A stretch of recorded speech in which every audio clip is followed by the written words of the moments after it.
Good morning, guys. Welcome back to SS and C class. In a previous class, we have seen one pass assemblers. Okay, so this one pass assemblers, why we are using? Earlier our assembler was using two passes.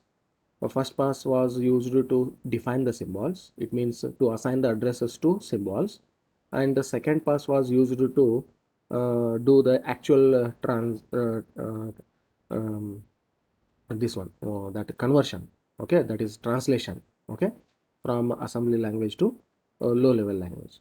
Now the problem was with the two pass assembler was forward reference. So because of the presence of a forward reference, our assembler was using two passes. Now if we eliminate those forward references, then our assembler started to use only one pass. Okay, and this type of assemblers are called as one pass assemblers.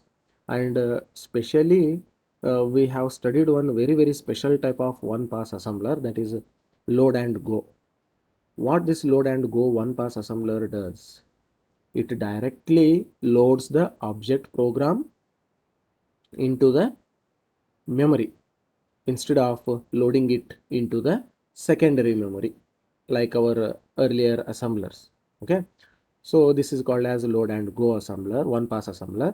So for that we have seen algorithm also, okay, and how it works, everything we have seen in memory, how it loads the object code, object program, everything we have seen, and how to write the object program. So everything we have seen. Now today we are going to see multi-pass assemblers. See, as its name itself is multi-pass assemblers, it means that don't always think that assemblers use two passes.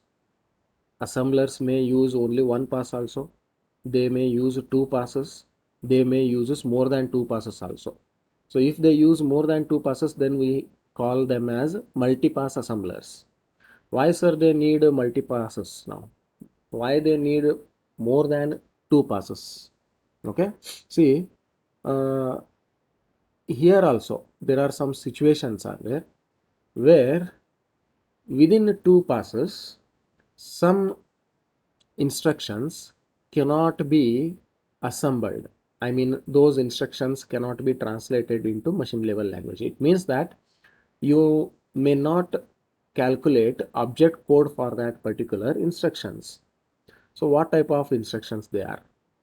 Here we have already seen two types of assembler directives, equate and origin, EQU, okay, EQU and ORG, okay.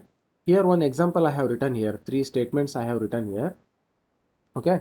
So in these three statements you can observe here EQU, okay. So what this does, it just assigns the RHS to LHS. What is RHS here? Here beta is there. Beta is assigned to alpha, okay.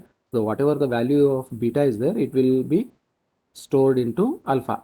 So here one condition we had put on EQU assembler directive as well as on ORG assembler directive. There was condition, I don't know whether you remember it or not, okay. So there was one condition, if you want to use this EQU and ORG, whatever the expression, whatever the operand, whatever the label you are writing at the right side, that is called as value. That value should be assigned to the LHS, right? That RHS value or expression or operand or symbol, whatever it is, so that operand, LHS operand, should have been already defined in your program, then only you can use this equate, right? So this condition we had put on ORG also, which was assigning the addresses to symbols, sorry, which was assigning the values to symbols indirectly. EQU assigns values to symbols directly. ORG assigns values to symbols indirectly. So this condition we had put on both EQU and ORG. What is the condition? Right side, whatever the expression you are writing, or operand you are writing, that operand should have been already defined in your program. Then only you can assign it to some other symbol, correct? So that condition we can eliminate here. It means here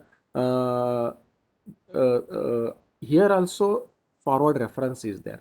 Okay, so we are trying to remove or eliminate that forward reference here. Okay, so what type of forward reference is it? It is actually advanced type of forward reference. Previously you have seen in one pass assembler simple forward references were there. Here also some same kind of forward references are there, but these forward references are with this assembler directive EQU or ORG. So here I have taken EQU example here. So the condition is RHS should have been already defined in your program. Here three sequence of statements are there. Sequence of three statements: alpha, EQ, beta. What it means? Beta value should be stored into alpha or assigned to alpha, but beta is not yet defined. Okay, so you have to mark beta as undefined. Okay, so because beta is defined in the next line here, and once you come to next line, beta EQU delta is there. Once again delta is undefined here because delta is defining in the next line. So this type of situations, we cannot assemble the instructions, we cannot evaluate the alpha, beta, and we cannot get the values of alpha and beta. Okay, so in first pass, usually assembler what it does, in first pass it tries to uh, calculate beta. Okay, because the delta is not yet defined, so this beta cannot get any value, or beta is not assigned any value. Okay, when assembler comes to second pass, at that time also it cannot evaluate alpha, I mean it cannot assign the value to alpha because beta is not yet defined. Okay, so like this, in both the passes, pass 1 and pass 2, assembler is not able to evaluate or assign the values to beta as well as alpha, even though it is using two passes. So because of that only, sometimes we may need to use multi passes in our program. Okay, assembler should use multi passes, more than two passes. It may use three pass, it may use 4 passes, it may use 5 passes. Okay, so it depends on a problem. Okay, so this type of assemblers are called as multi-pass assemblers. And sir, to the entire program from top to bottom, it will apply these all passes, or only some part of programs it will apply these passes? Definitely it takes the latter one, that is nothing but second one. It means assembler will not apply these all passes. If you are using 5 passes in your program, assembler will not apply that 5 passes to the entire program. Okay, because the entire program can be translated into object code and object program by using maximum 2 passes. But there are some parts of your program, there are some portions of your program which really require multi-passes. Only those statements, only those lines are applied for multi-pass. Okay, so multi-pass will be applied on those parts, only those parts of the program which require really the multi-pass. Okay, so which cannot be translated or assembled within 2 passes. So we will not apply the all passes to the entire program. Only some small portion of your program we will apply it, and we will resolve that portion. So which portion actually? So in the portion, if your statements are like this, okay, so three sequence. So that type of statements, on this type of statements we will apply this multipasses. Okay. Now, usually what we do is such kind of symbol definition statements will be there, no? So such kind of symbol definition statements or any statements like this. So one symbol is dependent upon one more symbol, but that second symbol itself is not yet defined. Such type of symbol, such type of instructions, such type of symbol definition. Okay, it is a symbol definition statement only. It is because symbol definition means what? Defining the symbol means what? Assigning some value to that symbol, right? So such type of symbol definition statements, if you are getting in your program, then you will store such type of symbols in separate storage. Okay, you will make a list of such statements which are giving you trouble, okay, which require multipass.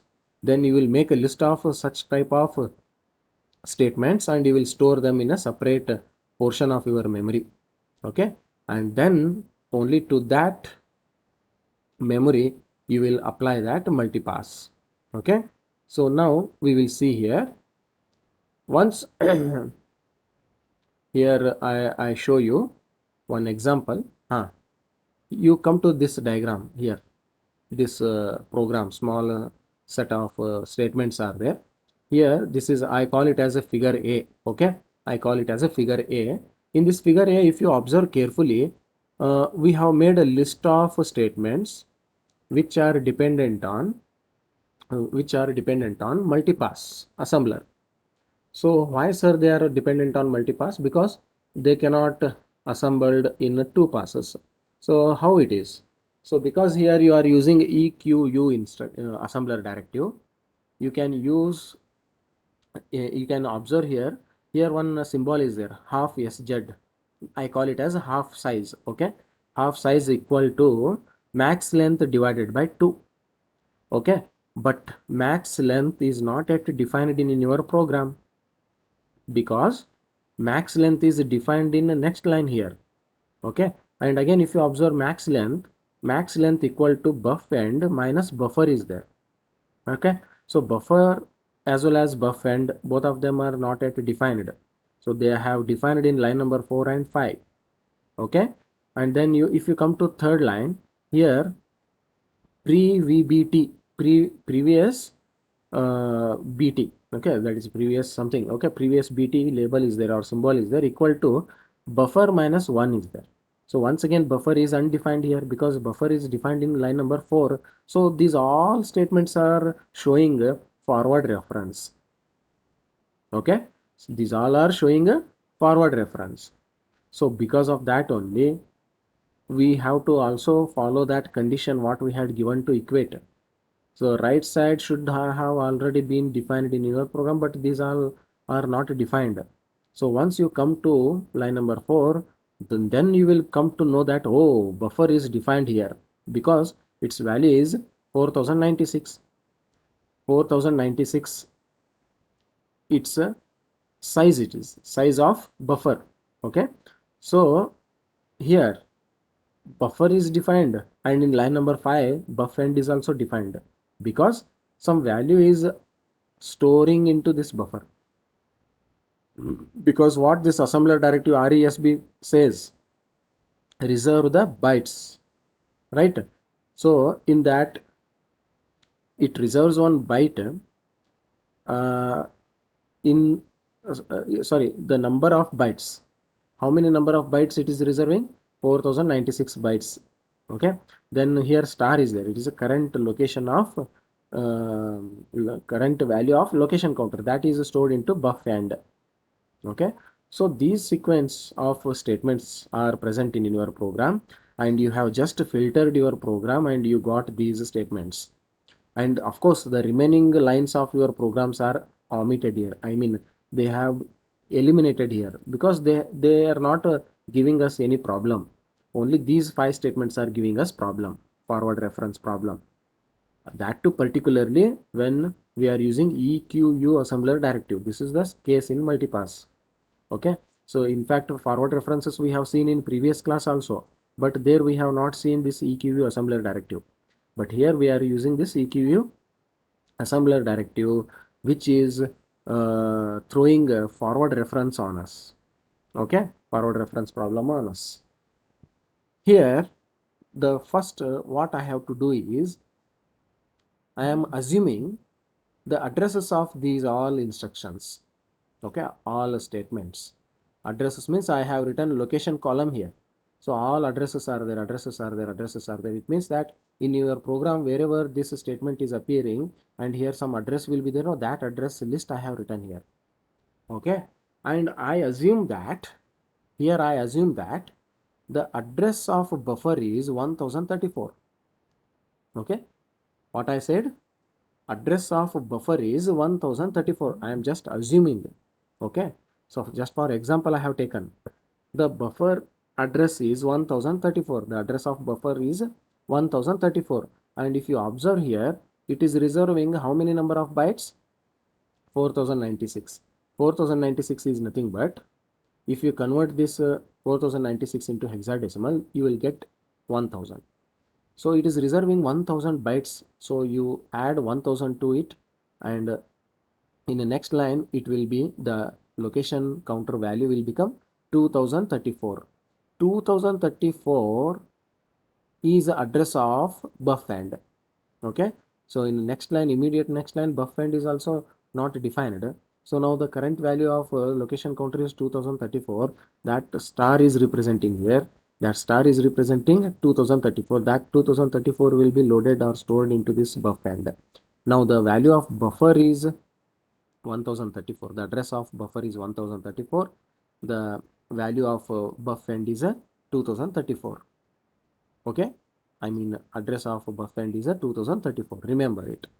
So now how we can insert these symbols into our symbol table? How to store, how to insert these symbols into our symbol table? I will show you in figure B. I call this figure as figure B.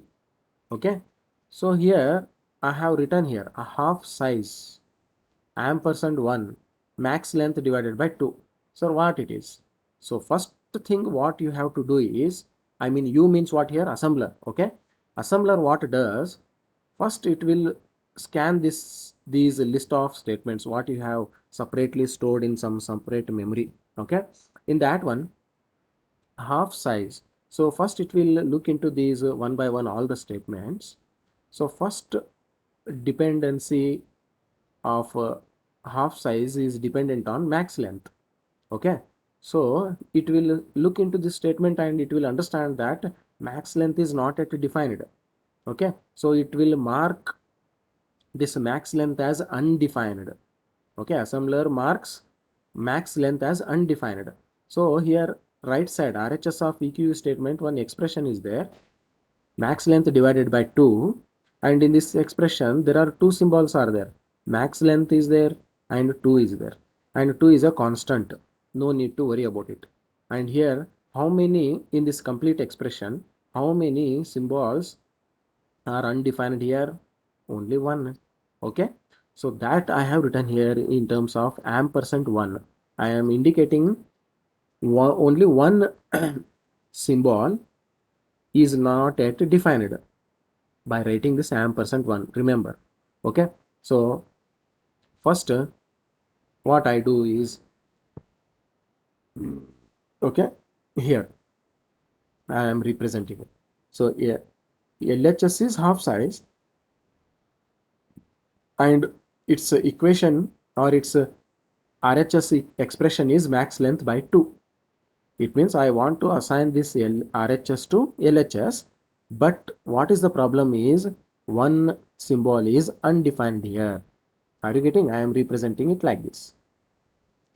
Then after writing this one, what I do is, now I write max, I write this max length here. Okay, I write max length and I mark it as a star here.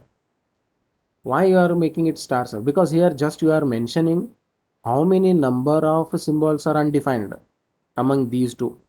Only one is there. Then which is that symbol?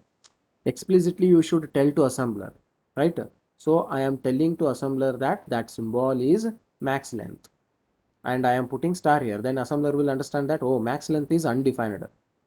Okay.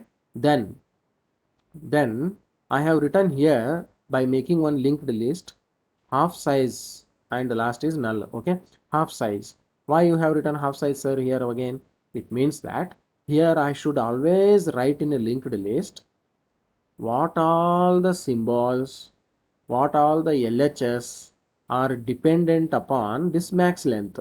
So if you go and see your program, max length divided by 2 is there, and this max length is not appearing anywhere here from line number 2 to 5. Okay, this is appearing only in line number 1. And what all the symbols are dependent upon this max length? That is only one symbol, half size. So that symbol I should write here. Okay, so always remember, in every step we will do this one. First, what I should write? First I should write that EQ statement in this form. So first LHS I should write, then RHS I should write, and in RHS how many number of symbols are undefined, that I write it as in terms of %1. I indicate it by writing %1. Okay, then which symbol it is particularly, which is that undefined symbol, that also I should write here. Which is that undefined symbol by making it as a star, that is undefined.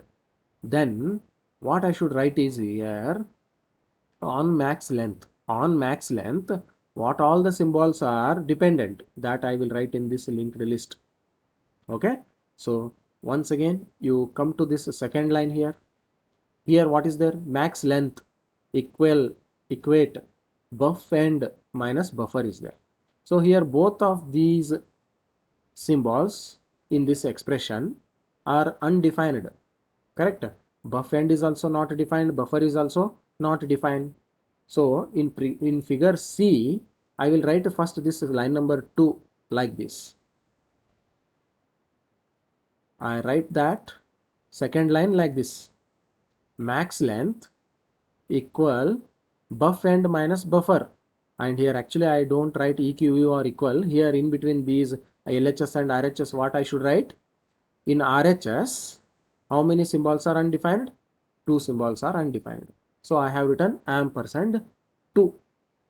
So after that, what are those? Okay, and also what I should write is here on max length, okay, which symbol is dependent? Already I have shown this one, half size is dependent. So just I increased one more step, I have taken one more step here, right? So here max length %2 buff end minus buffer, and on this max length one symbol is dependent. Okay, clear now? Now the next step is, here I told you 2 symbols are undefined. Now explicitly I should mention these 2 symbols as undefined. Okay, so how to do it? Here I am writing here, see, buff end, I marked it as a star here. And on buff end, what all the symbols are dependent? Only one, that is max length. Clear? Once again you come to this buffer definition now. Buffer, I made it as undefined by writing a star here.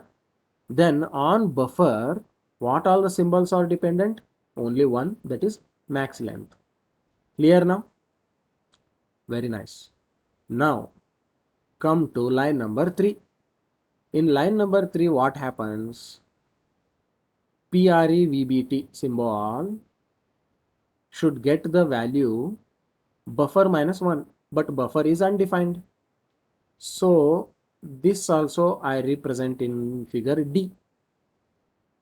How I am writing here? See, PREVBT,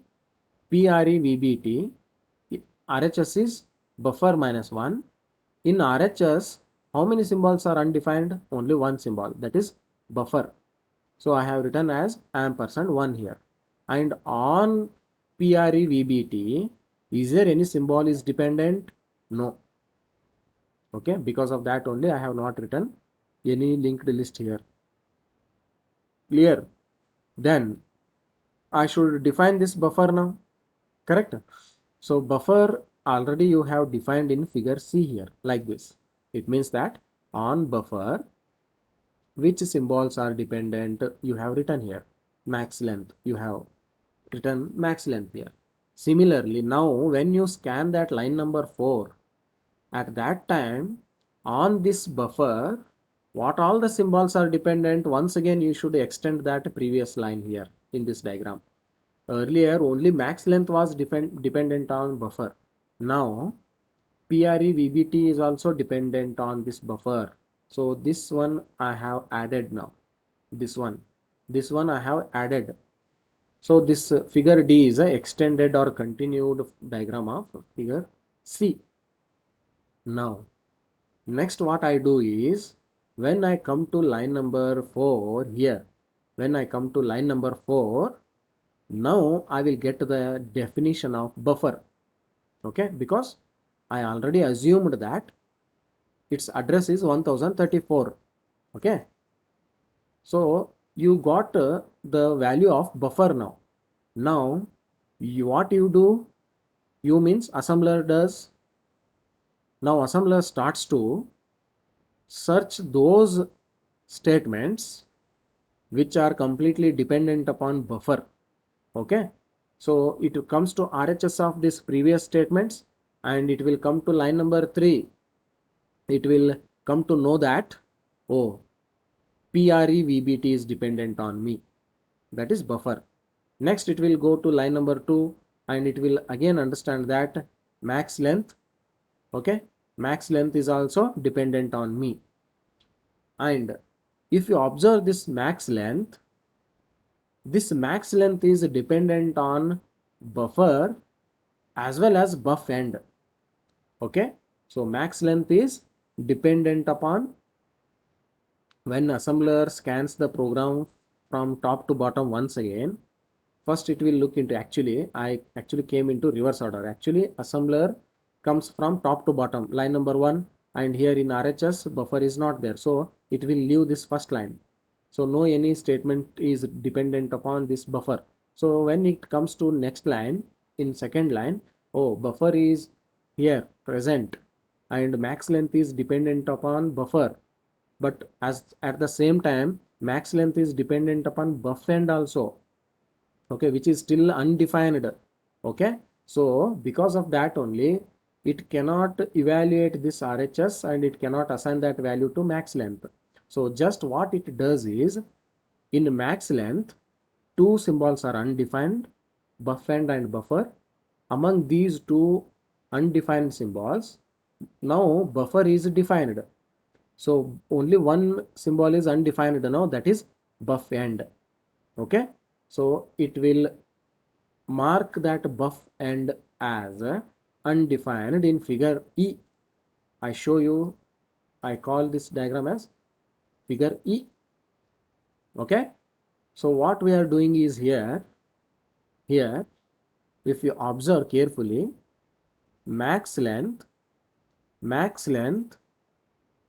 is dependent upon buff end minus buffer, correct? So among these two, now buffer is defined. Now buffer is defined, so because of that only I have written its value here. Buffer's value I have written it as here 1034. Earlier if you observe your previous diagram, here I had written star, correct? Now buffer is defined, so I have written its value here. This second box is there, this is called as value, symbol value, symbol table it is. Next what I do is, I update this max length line. I made this ampersand 2 as a ampersand 1, because if you observe your previous diagram, earlier it was ampersand 2, now it is ampersand 1. Okay, why? Buffer is defined but buff end is not defined, so buff end should be defined. Okay, on max length, what all the symbols are dependent? Half size. This is already you know. Same thing once again I have written here. So buff end is also defined here. It is undefined. Okay, sorry, buff end is undefined here. So I marked it as star. On buff end, what all the symbols are dependent here? Max length. Okay, so if you go to your program now, on buff end, max length is dependent, right? And assembler comes to third line.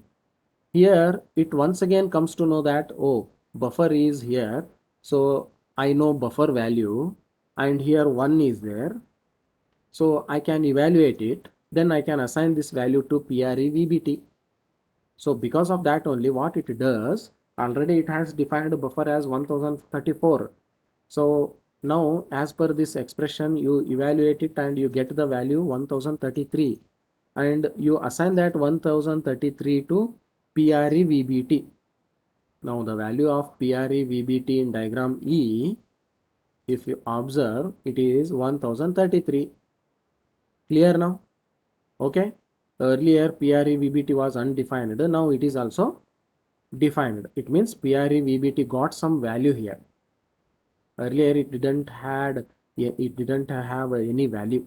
So I had marked PREVBT as a star. Now it got a value. So I defined PREVBT as 1033 here. So next what I should do is I should go back to this program.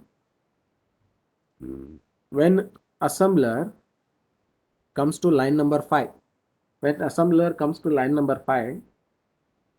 it comes to know, oh, buff end is defined here. Okay, and what is the value of buff end? I have written with pencil here, that is 2034. Why 2034? 1034 plus 1000, then it becomes 2034, because 4096 equivalent hexadecimal value is 1000. So buff end, so here equate statement is there, and RHS is a star. What this star indicates? This star indicates always in our program, it indicates the current value of location counter variable. The current value of location counter variable is nothing but the recent value of location column. Okay, so these all are location counter values only. Okay, so 2034 I have to assign to buff end. So now buff end value, now in figure F, in next figure, I assign 2034 to buff end. It means that earlier buff end was undefined by marking it as star. Now it is getting some value here, that is 2034. So after that, what assembler does? Again, it scans the program from line number 1 and it searches those expressions or those statements which are dependent upon this buff end. So first line is not dependent, but second line is dependent. So now I know the value of buff end also and buffer also. Okay, so buff end is 2034, buffer is 1034, then its evaluated value is 1000. That 1000 value I can assign to max length. Clear? Okay, so this one I am going to do here in figure F. In figure F, you can see here, I take this buff end value 2034 and I take this buffer value 1034 and I subtract them, then I get max length value. Sorry, which value? Which value I get? Max length. I got max length value as a 1000 here. So remember earlier max length was marked as a star here, and %1 I had written because buff end was not yet defined at that time. So now max length is also defined. It means almost all forward references, almost all undefined symbols, almost all stars we are eliminating. Okay, now assembler, what it does next? Now it max length is also defined now, right? So it assigns 1000 value to max length. Now max length is defined, PREVBT is defined, buffer is defined, buff end is defined. Only half size is not yet evaluated or it is not defined or it is not assigned any value. Now assembler came to know that max length is defined now. Now what happens? Now assembler once again starts to scan the program from top to bottom, and it finds which expressions, which statements are dependent upon max length. So if it observes RHS of all these statements, max length is appearing in only line number 1. So it understands that line number 1 is dependent upon max length. That is, the symbol half size is dependent upon max length. So max length value is 1000, and if you divide it by 2, you will get it as 800. Why 800 instead of 500? Because I am not doing a decimal division. I am doing hexadecimal division here, hexadecimal calculation. So if you want, you check it in your calculator by keeping your calculator in hexadecimal mode. 1000 divided by 2, you will get 800. This 800 will be assigned to this half size. It is represented in this figure F. See here, half size 800. So here there is no more any stars here. So all symbols are defined here like this. Okay, so this is how this pass-3 assembler works. Clear? Okay, very interesting concept. Okay, so now I think within within 5 minutes this class will be ended. So I want to continue, but not now. I continue the class at 1 o'clock.